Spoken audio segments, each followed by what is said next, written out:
Sorry, it's Curlew just called. Did you see it? She got it. Yeah, that's really nice. Sorry. That's what put me off that last one. I started to hear the Curlew and I was thinking, there's Curlew. There's Curlew. That is so cool. Anyway, sorry. Yeah.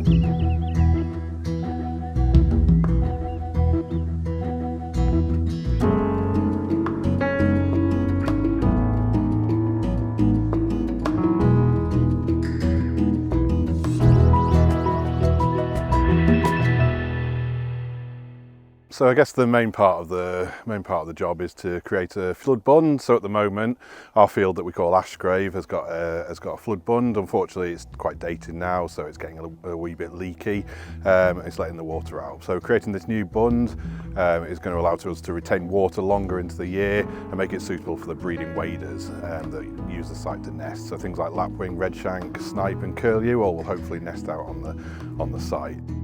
It means we can keep the water longer into the year, so early season, things like Lapwing and Redshank, which nest March, April time, they'll do really well for feeding and their chicks will do really well. And then later into the season, things like the Snipe, which can nest right into July, there'll be water, there'll be plenty of feeding edge, wet feeding edge for them as well. But also retaining water in the winter as well, so for loafing birds like widgeon, teal, when they come in to spend the winter on the reserve, they'll have plenty of habitat for them as well.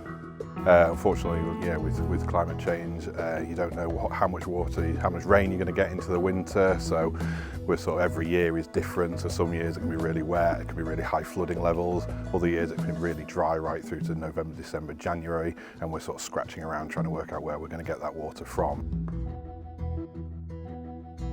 It was a real challenge in the winter months because the first phase of the project was to coppice the willows, but of course it was a really wet winter and basically the water levels rose and it was really difficult going in there to do the coppicing, so we had to continually run the pump to take the water off, but we managed to get it done just in time, so all the willow work was done and completed.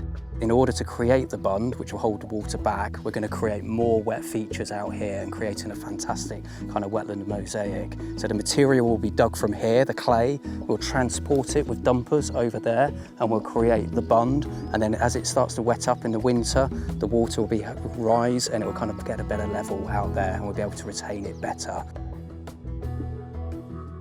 So we've got about 7 hectares of reed bed at the moment as well. So this year we had a booming bittern, which is really exciting. So hopefully a bit more water. They like really wet reed beds.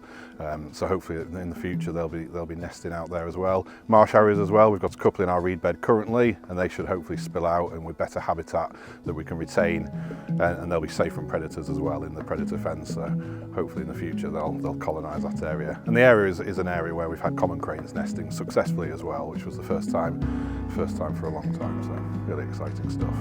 Absolutely, Otmoor is going to be a really key place in the future for wetland wildlife.